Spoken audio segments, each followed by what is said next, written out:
उत्तिष्ठ ब्रह्मणस्पते देवान् यज्ञेन बोधय आयुः प्राणं प्रजां पशुं कीर्तिं यजमानं च वर्धय।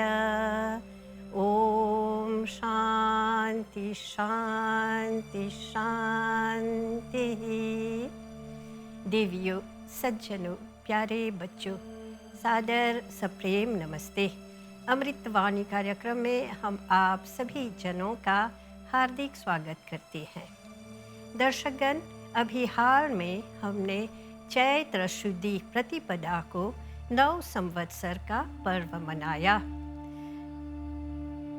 नव संवत्सर एक आर्य पर्व है, एक अति प्राचीन आर्य पर्व है। जैसा कि नाम ही से पता चलता है कि यह जो पर्व है नूतन वर्ष का पर्व है। हमारे ऋषियों की देन है। हमारे यहाँ ऋषियों के समय से 4 प्रकार के पंचांग प्रचलित रहे हैं। चंद्रमा पर आधारित चांद्र कैलेंडर, जिसे लूनर कैलेंडर कहते हैं, ये पहला कैलेंडर है। दूसरा कैलेंडर सौर्य कैलेंडर है, जिसे सोलर कैलेंडर कहते हैं। तीसरा ऋतु पर आधारित ऋतु कैलेंडर है और चौथा अयन पर आधारित अयन कैलेंडर है। इन चारों प्रकार के जो कैलेंडर है, सभी का अपना अपना अलग अलग महत्व है। मतलब ऋषियों के समय से वैदिक काल से आज तक ऋषियों के बतलाए हुए चांद्र कैलेंडर और सौर्य कैलेंडर अधिक प्रयोग में लाया जाता है। चांद्र कैलेंडर को पंचांग कहते हैं। पंचांग के 5 अंग होते हैं। पहला तिथि, दूसरा वार, तीसरा नक्षत्र, चौथा करण और 5वां योग। और चांद्र कैलेंडर के 12 महीने होते हैं। पंचांग का जो पहला महीना है वह चैत्र महीना है और अंतिम महीना 12वां महीना फाल्गुन महीना है। हर महीने में 2 पक्ष होते हैं, कृष्ण पक्ष और शुक्ल पक्ष। कृष्ण पक्ष डार्क फोर्टनाइट और शुक्ल पक्ष ब्राइट फोर्टनाइट।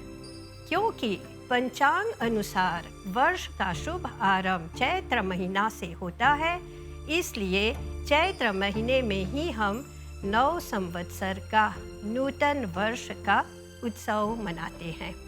चैत्र महीना शुक्ल पक्ष की प्रथम तिथि को, प्रतिपदा को, यह जो नूतन वर्ष का पर्व है, पूरे भारतवर्ष में हर्ष उल्लास के साथ सभी प्रदेशों में मनाया जाता है।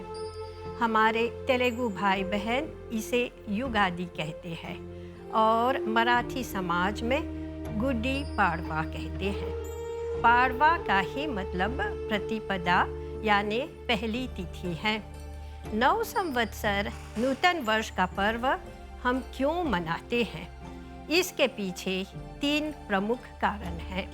पहला, वर्ष का प्रथम तिथि होने से, मतलब वर्ष का शुभारंभ होने से एक उत्सव का माहौल बनता है और साथ साथ प्रकृति में, वातावरण में सुंदर मन भावन परिवर्तन होता है। वर्ष का प्रथम ऋतु सीजन का भी प्रारंभ होता है। वसंत ऋतु के आने से चारों ओर हरियाली, रंग बिरंगे फूल खिलने लगते हैं। इससे पहले चारों ओर पेड़ पौधों से सब पत्ते गिर जाते हैं, लेकिन वसंत ऋतु के आने से सब कुछ नया नया दिखने लगता है। अतः वर्ष का प्रथम मास, प्रथम तिथि और वर्ष का प्रथम ऋतु में नूतन वर्ष का उत्सव मनाने की परंपरा चली आ रही है। यह जो है पहला कारण है। जो दूसरा कारण है वह है कि इस धरती पर मनुष्य की उत्पत्ति वसंत ऋतु में हुई थी। वेद तथा वैदिक ग्रंथों में, शास्त्रों में वर्णन है कि अमैथुनी सृष्टि इसी समय में हुई थी। प्रथम मानव धरती के गर्भ से पैदा हुए थे। यह उल्लेखनीय है कि केवल एक पुरुष और एक स्त्री की ही उत्पत्ति नहीं हुई थी। अनेक स्त्री पुरुष धरती माता के गर्भ से पैदा हुए थे। अतः 9 संवत्सर मनाने का यह भी एक प्रमुख कारण है कि इस धरती पर मनुष्य का इसी समय जन्म हुआ था। इन 2 कारणों के साथ साथ एक तीसरा महत्वपूर्ण कारण है, और वह कारण है कि इसी समय परमपिता परमेश्वर ने वेदों का ज्ञान दिया था। वेद विद्या का इस धरती पर प्रकाश हुआ था।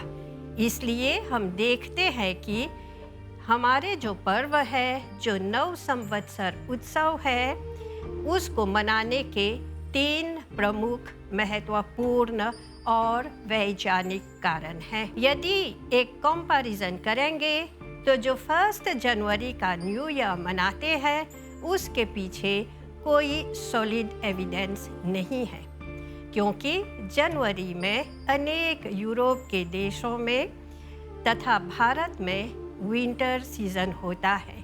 कड़ाके की सर्दी पड़ती है, सर्वत्र बर्फ गिरता है और 1 जनवरी वर्ष का पहला दिन है। इसके पीछे कोई कारण नहीं है। इस धरती पर ज्ञान का, सद्विद्या का प्रचार प्रसार वेदों से हुआ। हमारे ऋषि महर्षियों ने सृष्टि के प्रारंभ से वेदों की रक्षा, वेदों का पठन पाठन गुरु शिष्य परंपरा से चलाते रहे। जैसा कि हमने बतलाया कि सृष्टि के प्रारंभ में अनेक स्त्री पुरुष पैदा हुए थे। अनेक स्त्री पुरुष की उत्पत्ति हुई थी और उन लोगों में 4 ऐसे पवित्र आत्माएं हुई, पवित्र मन हृदय वाले हुए, जिन्हें परमपिता परमेश्वर ने वेदों का ज्ञान दिया। वेदों में 4 प्रमुख विषय हैं: ज्ञान, कर्म, उपासना और विज्ञान।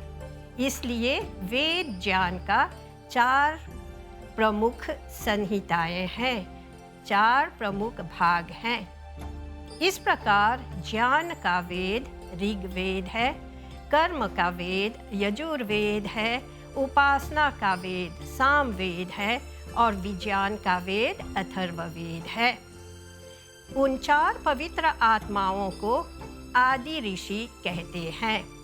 ऋग्वेद का ऋषि अग्नि ऋषि, यजुर्वेद का ऋषि वायु ऋषि, सामवेद का ऋषि आदित्य ऋषि और अथर्ववेद का ऋषि अंगिरा ऋषि हैं।